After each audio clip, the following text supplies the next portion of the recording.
kamus filsafat, aksios artinya layak atau pantas dan logos artinya ilmu. Aksiologi berkaitan dengan kegunaan dari suatu ilmu. Hakikatnya ilmu sebagai suatu kumpulan pengetahuan yang didapat dan berguna untuk kita dalam menjelaskan, meramalkan, dan menganalisa gejala-gejala alam. Jadi aksiologi merupakan ilmu yang mempelajari hakikat dan manfaat yang sebenarnya dari pengetahuan. Hakikat nilai. Lunas mengemukakan beberapa persoalan tentang nilai yang mencakup hakikat nilai, tipe nilai, kriteria nilai, status metafisika nilai. Ada beberapa teori yang berbicara tentang hakikat nilai.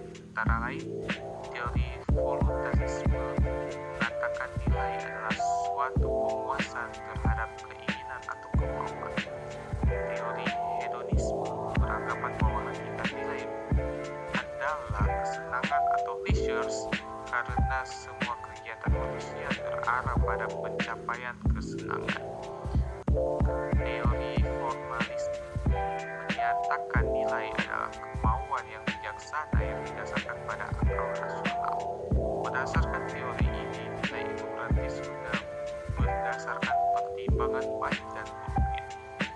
Teori pragmatisme menyatakan bahwa nilai itu baik apabila memenuhi kebutuhan dan memiliki nilai instrumental, yaitu sebagai alat untuk mencapai tujuan. Menurut Berlingga, dia mengatakan bahwa suatu tanggapan disebut pertimbangan nilai jika di dalamnya orang mengatakan bahwa suatu bernilai baik atau keliru, diharapkan atau tidak diharapkan, positif atau negatif, menguntungkan atau merugikan, indah atau jelek.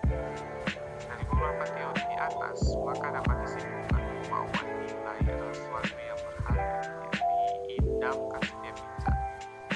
Berharga dalam hal ini adalah jika memiliki kegunaan atau manfaat bagi kehidupan manusia.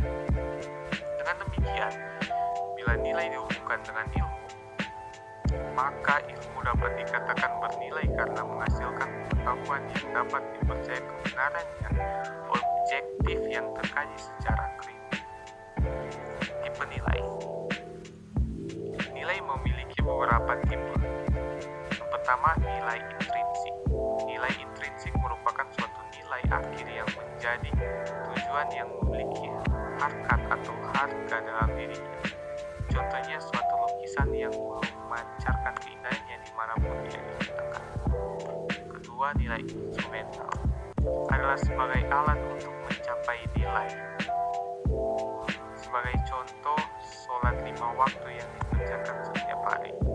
Nilai intrinsiknya adalah sholat itu merupakan perbuatan luhur dan terpuji, sedangkan nilai instrumentalnya adalah dengan melakukan sholat yang ikhlas dapat mencegah perbuatan keji dan mungkar yang pada akhirnya akan menggabungkan kebahagiaan dunia dan akhirat yang merupakan nilai akhir dari kehidupan manusia. Kriteria nilai. Sesuatu yang menjadi ukuran dari nilai tersebut bisa berupa nilai yang baik atau nilai yang buruk. Bagi kaum hedonisme, mereka menemukan ukuran nilai dalam sejumlah kesenangan, sementara bagi kaum pragmatis menemukan ukuran nilai dari kegunaannya dalam kehidupan baik individu maupun masyarakat. Berdasarkan hakikat nilai yang telah disimpulkan sebelumnya, maka kriteria nilai itu dikatakan baik jika memiliki kegunaan atau manfaat dalam kehidupan manusia, begitupun sebaliknya. Status metafisika nilai.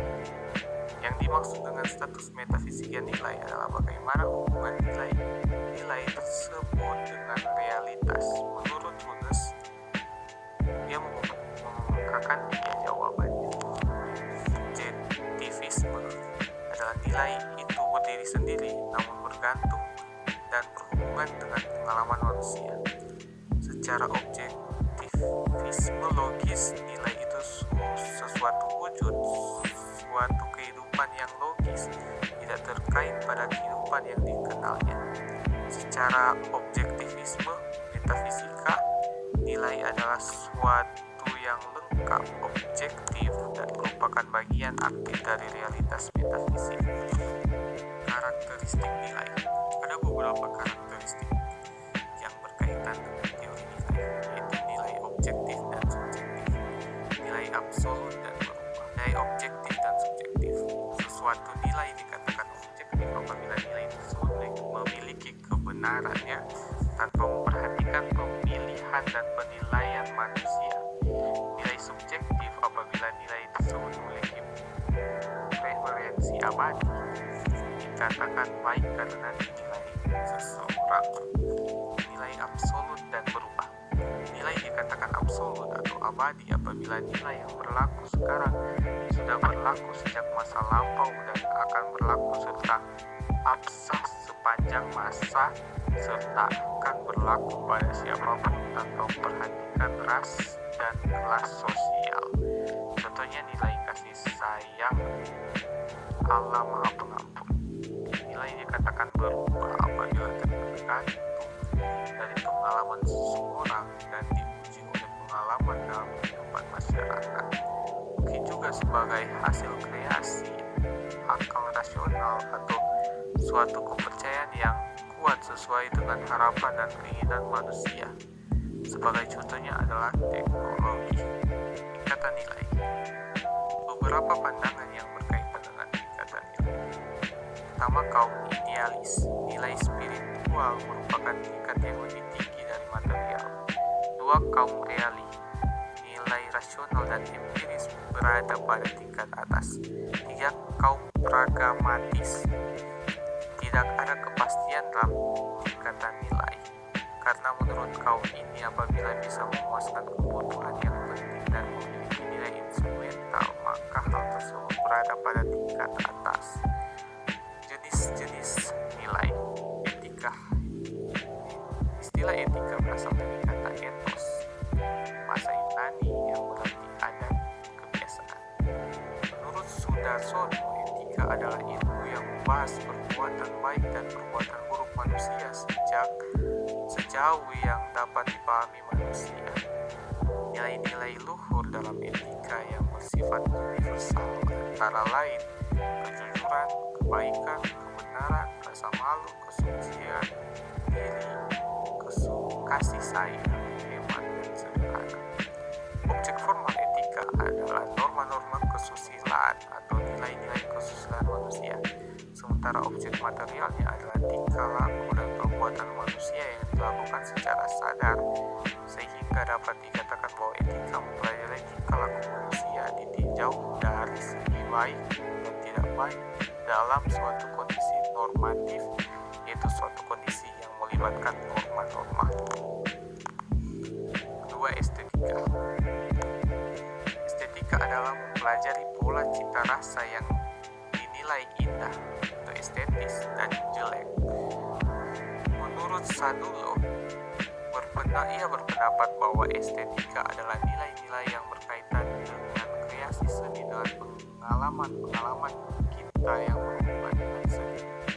Persoalan mengenai dasar pengalaman estetis sendiri muncul sejak abad 18. Setelah berkembangnya matematika, semua pemikir cenderung mencari dasar yang kuat yang bersifat matematis untuk moral, politik, hingga estetika.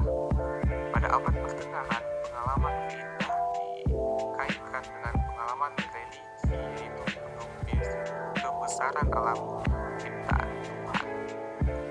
Pada zaman modern, pengalaman keindahan dikaitkan dengan tolak ukur lain seperti fungsi efisiensi yang memberi kepuasan berharga bagi dirinya sendiri, pada cirinya sendiri, dan pada tahap kesadaran tertentu. Menurut Thomas Aquino, keindahan berkaitan dengan pengetahuan.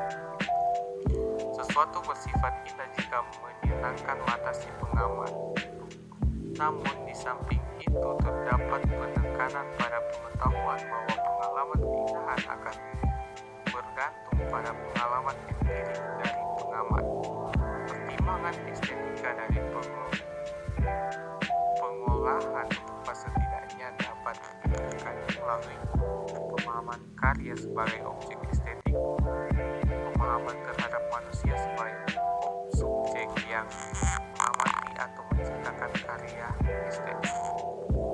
Dapat disimpulkan bahwa estetik atau keindahan adalah suatu yang dapat menyenangkan mata si pengamat dengan keseimbangan karya sebagai objek estetik dan subjek yang mengamati serta dengan tolak ukur fungsi efisiensi yang memberi kepuasan dan berharga untuk dirinya sendiri. Dengan demikian, kesenangan tersebut mengarah kepada kebaikan.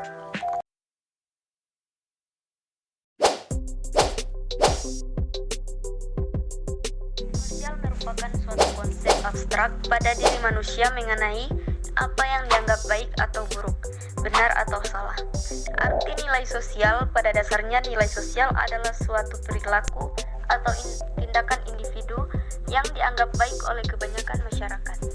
Banyak tokoh-tokoh sosiologi yang mengartikan nilai sosial, salah satunya tokoh sosiologi Indonesia yaitu Bapak Surjono Sukanto yang berpendapat bahwa nilai sosial adalah konsepsi abstrak di dalam diri manusia mengenai apa yang dianggap baik dan apa yang dianggap buruk. Karakteristik nilai sosial. Beberapa karakteristik dalam nilai sosial yaitu pertama, nilai sosial diperoleh melalui proses interaksi, bukan perilaku warisan biologis yang dibawa sejak lahir. Kedua, ditransformasikan atau diwariskan lewat proses belajar yang dibarengi sosialisasi, akulturasi, dan difusi. Nilai sosial berupa ukuran atau peraturan sosial yang turut memenuhi kebutuhan-kebutuhan sosial. Yang ketiga. Yang keempat, masyarakat memiliki nilai-nilai yang berbeda-beda. Kelima, masing-masing nilai sosial yang ada dalam masyarakat memiliki efek atau dampak yang berbeda-beda. Yang terakhir, memengaruhi kepribadian individu sebagai anggota masyarakat. Next, fungsi nilai sosial. Beberapa karakteristik dalam nilai sosial yakni yang pertama, dalam menyumbangkan perangkat normal sosial yang dapat menetapkan kedudukan seseorang pada kelompok masyarakat. Kedua, dapat mengarahkan anggota masyarakat dalam berpikir dan bertingkah laku, karena masyarakat selalu dapat melihat cara bertindak dan bertingkah laku yang terbaik.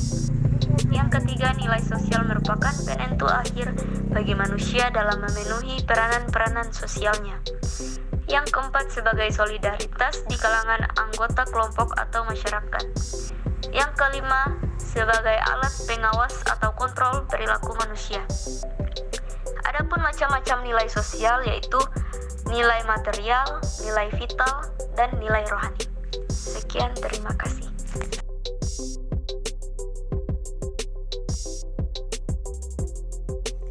Kita datang pada ilmu alam.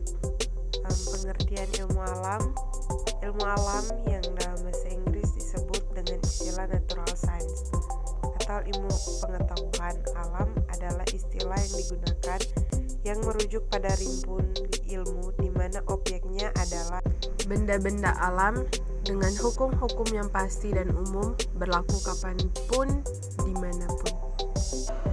Ilmu alam mempelajari aspek-aspek fisik dan non-manusia atau tentang bumi dan alam sekitarnya. Ilmu alam juga digunakan untuk mengenali ilmu sebagai disiplin yang mengikuti metode ilmiah berbeda dengan filsafat alam, yang termasuk dalam bagian ilmu alam. Yang pertama fisika, ada kimia, ada biologi, dan ada ilmu medis. Ilmu alam mengamati gejala-gejala alam dengan panca indera. Dalam ilmu alam, nilai-nilai merupakan komponen penting dari afektif kelas lingkungan. Perbedaan ilmu-ilmu alam dan ilmu-ilmu sosial. Dibandingkan dengan ilmu-ilmu alam yang telah mengalami perkembangan yang sangat pesat, ilmu-ilmu sosial agak tertinggal di belakang. Beberapa ahli berpendapat bahwa ilmu-ilmu sosial tak akan pernah menjadi ilmu dalam artian yang sepenuhnya. Secara lambat laun, ilmu-ilmu sosial akan berkembang juga meskipun tak akan mencapai derajat keilmuan seperti apa yang dicapai ilmu-ilmu alam.